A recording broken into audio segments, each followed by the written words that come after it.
échanger avec Afro Diaspora Media qui reçoit aujourd'hui Priscille Ikembo. La fois passée, monaki et consomaki très bien Covernaye. C'est la raison pour laquelle les autres aiment bien échanger avec Afro Diaspora Media. Cette fois-là, ils ont 100% acoustique. Merci, bonjour. Bonjour, maman. Ça va bien? Très bien, nous allons ensemble. Ah, ça va rangolo. Dans Sangolo, toza la thé. Voilà. Ah, toza na mode d'échanger avec Afro.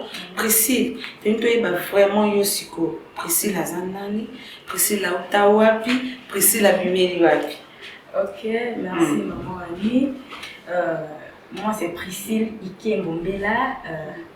Je suis congolaise. De père et de mère. De père et de mère. Maza mon amboka 100%. Et na botami na kin, grandi en province du Bas-Congo. Je sers Dieu ici. Je suis en cours d'une carrière et en musique. En résumé, nous sommes bloqués, hein? Nous sommes bloqués. Mais le ligne nous banne conseil quand même. Avant comme la carrière, banne quelque part.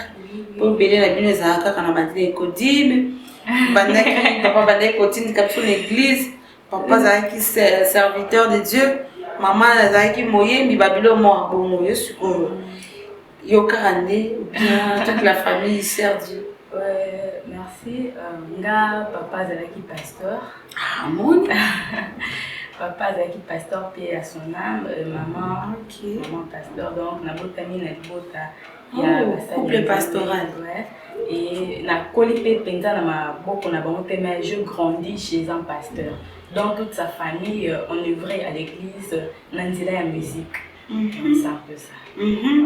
Genre moi puis maman on s'est lancé quand maman tellement que grâce à Nisa Katina yo depuis mon encadré yo. C'est vraiment ça, encadré na musique, na makambo nzambe, c'est un peu ça. Et grâce à Kaboka Tinangi Zokola, c'est pourquoi je ne peux pas les garder pour moi. Kaka pour l'église Nangate, il faut que tout le peuple de Dieu en profite de cette grâce. Priscille, c'est la zone ici, mutunyo soso kaza mwa mke akana kuzobane.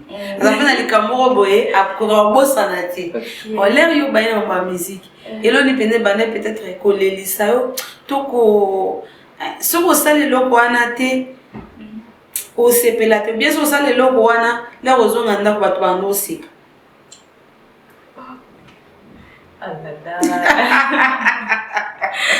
Maman a dit, ah oui, bon, il y a pas tellement, mais je me souviens encore quand on était en train de m'encadrer chez le frère Urlich Maton que je salue, Azala qui sont qui posait voix démon à lundi sur du gogo. C'est un peu ça, c'est ce qui se faisait. Ou on a tel une liste, mon quand même tu trembles, ça arrivait deux fois. Bon, ce sont des souvenirs, hein. C'est ça. Et moi pas quitter ce peu en plein air. Non, il ne faisait pas ça. Alors, tu as le canal, mais bien que ça va t'aller au comité déconcentré, au peut ça sous les meilleurs. Et pas battre sous ça donnait la force. Moi qui écoute. Il m'a comprendre qu'il y a une salité pour la zone, na bondi ça. Mais pas sous au moins à bimikara. Non. Il y a un demi-matin. Mais na kati tikala makasi siko ko salere voilà té. Merci pour notre souvenir à bien et Lelo au komi au coli grâce à Misouana Batalakio et à mon Lelo komi Priscille was capable de pour ça la production quelque part quelconque ici quand ils sont au bengayo pour se défendre c'est parce que basement que ça a été solide. Zamba Pambola frère. Comment Urlich Matondo. Frère Matondo. Nani na makoma mboka trop. Zambe ya Pambola yo. Toute la carrière au bandi. Là au bandi. Tu qui cover à Kitoko. Il y a bien Makasi. Je crois en coulisses la surprise où je suis allée. Les alliés belé. Là, toujours préparé cover en sous et vous allez bientôt là, te relancer on a la plateforme et après ça, il y a aussi un clip qui se prépare. Donc clip, il y a un cover thème, il y a enregistrement en anglais. C'est un peu ça. Mon tonneau se pèse à la rane, démon bouillé. calcul projet abinga pona kuma neti tel fona manda boy bien pour dévoiler non surtout parce que pas na biso za la rare il précise la loba qui benga pe non ça la bonne mais quand même oui ça biso un peu qu'est-ce que tu penses de ta carrière olingi osala nini bana yo moko kaka mengo bandi osala na groupe moko boye bazo encadré bazo accompagner ou bien soki kaka nzembo bengi ba accompagner et puis bon maman Annie merci bon le projet au Nazalango pour le moment nous avons travaillé dans le sel na bengi bandeko to travailler na bango parce que ma copie est apenzate pour na vendre sa groupe pour ceux qui vendent ce groupe de singakapé ils ont responsabilité mobimba il faut assumer derrière ça va makambo belé zali c'est pourquoi nous avons bien kaka hein bateau de travailler dans l'équipe d'accompagnement de travailler na lancer œuvre c'est un peu ça accompagnement tozana no yo moko dans les lots na soigner des aboyés ya oui Lucas en CP na Priscille la biba prestation les les cas très bien OK États-Unis OK ka yo moko tiki biso na ba ne pas accompagner OK que va vona te maman Langai bon eza équipe eza bato bazo accompagner nga bazo soutenir nga vous voyez je ne veux pas les regarder les retenir seulement pour moi en entendant vous voyez mais ceux qui prestation et donc que travailler na bateau tous na bon même moralité faut na travailler na bateau tous partager même idée basant la cohésion un esprit mon corps c'est un peu ça alors Lelo vous avez préparé cover oui bien sûr clip déjà ils ont en cours ils ont la sango ils appellent ma maison de cas sur les réseaux sociaux et le rwanda d'abord na linga kozanga te Priscille aux en grâce aux en voix bien donc on s'exprimera bien ma casse dans la musique et les lots et comme Elio né moye bina polo tiko ko bina les co Christelle Gambela ou asengi ba pardon sur les réseaux sociaux taka les autres tambola nango peut-être ayeba quitter ke ko komela mais par imprudence ou par ignorance et comédie mais na bilusco nouvelle génération au besoin simana bango pour na ko évangéliser peuple de Dieu et ça parce que beau pesa bango makasi ou bien pour beau déconnecter bango na présence ensemble maman la vie mutu aza parfait azate nous tous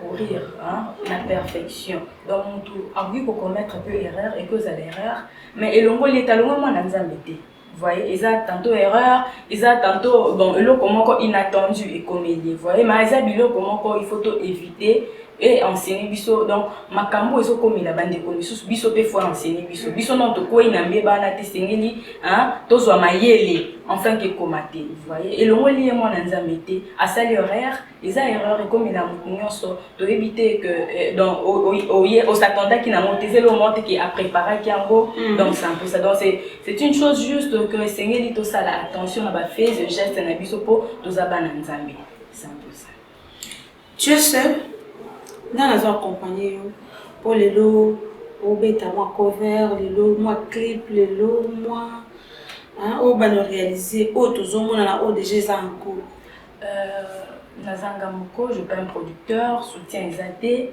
na moi ma koki muki nzambe azopesa nga yango omoni cover ban salami puis mususu tozo préparer je suis seulement donc je désire avoir un soutien ce que mon ami dans ces pays makasi et puis le producteur ba na condition le producteur ba na pas condition mo boyebi précis ngaso na produit yo il faut nanu na bimana yo là tous à la claire parce qu'ils à la kanano ngananu na bimana yo azala moi c'est ça mobile pour homosexualité comment na mo permis na bango ba do salela mo to bimanano et puis donc au commis est privé ko les communes des abonnés va payer monsieur à la casse produit baso produit bien la moto aux a quand même maman mon peuple on a vraiment au commis na kataring nai mais non vous en a besoin de soutien vous en a besoin de producteur vous en a besoin de tout le monde boyer à son pour que oyo eza kati na yo ebima libanda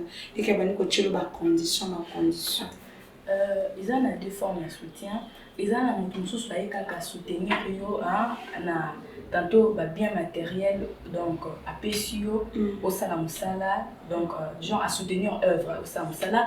Mais quand un producteur vient, au Yoazana Katama Solo, ici dans le contrat, il y a dans les contrats là, il y a prendre ou à laisser ceux qui sont invités tout qui étaient dans vous voyez, tant on comme ça la propriété privée na yo et si baptisa ma Nzambe, on fait l'œuvre, je fais l'œuvre. C'est un peu ça. Ceux qui sont invités. Pour moi extrêmement ya nzembo na yo. Ouais. Extrait kamuke parce que nazana moto moko nazana sûr comme azana États-Unis d'Amérique. Comme on est il y a Willy Lukana, comme il y a Papa Willy Lukana.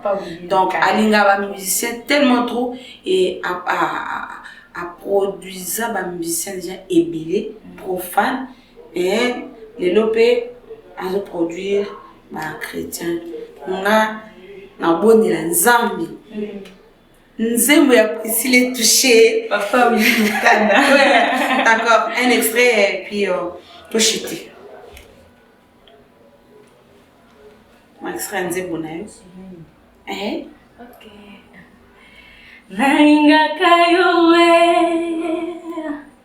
oyebi yango. Denge nainga kayo abae oyebi yango. Nainga kayo oyebi yango yango. Nainga kayo abae oyebi yango. Tu as effacé de mauvais souvenirs. Tu m'as donné ta main d'otambola et lungo.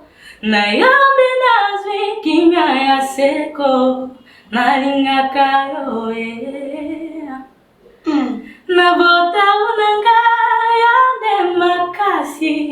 Na banzela nanga ya de motambwisi. Na mituna nanga ya de mianoe. Nalinga kayo tolingaka ye aba moto ayoki voix ya malamu oyo ozalaka ncor mais soza ncor te. En tout cas tu es là juste pour la soutenir. Zokende vers la fin j'ai dit un grand merci Naya de l'art Pelenda depuis Brésil, John depuis Paris, donc batteur pour soutenir Yango. Ils ont des billets, au Bakambo on a ba boîte, ils ont à pocheter. Les billets, bon personne n'a bino, mais ils ont à pocheter. Mais ceux qui vraiment veulent soutenir l'œuvre de Dieu, hein, au travers ses talents. Nous avons besoin de cela. Surtout le patron, il y a Easy Cargo International. Tu as un mot de la fin. Et puis, on a réservé, depuis le moment où on a battu en 2022, après, c'est là. On a réservé. Oh là là. Maman dit tout bon, d'accord, surprise. Ouais. Je salue toute ma famille ainsi que l'église Gafa et Beneda. Ngita qui m'a soutenu pendant que ma Katimisika. Et je n'oublierai pas mon manager Cardi. Et une chose, ceux qui Olingi, ou se faire maquiller, elle est là. Azaka chantre de l'éternité, Aibi Moussala Mabok, il faut le bâtir. Il y a ma place, non.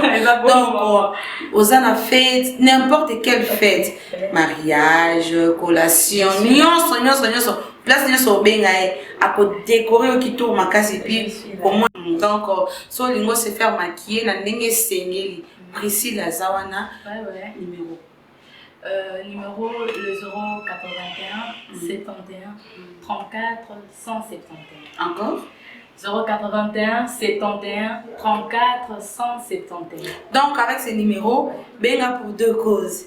Pour nous soutenir à Liboso et puis pour nous décorer yo parce que vous avez deux.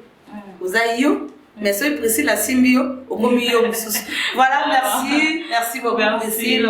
Merci vraiment. On a pas de bonnes sur merci. L'honorable Matiti Boto. Oh, bien les jeunes mariés dans quelques temps. Et voilà, ingénieur Neymar. Si ma caméra toujours, Bogar. Moi, bon, mon exaté à qui tourne ma casse. C'est un bon mon pour contacter. Merci. À bientôt.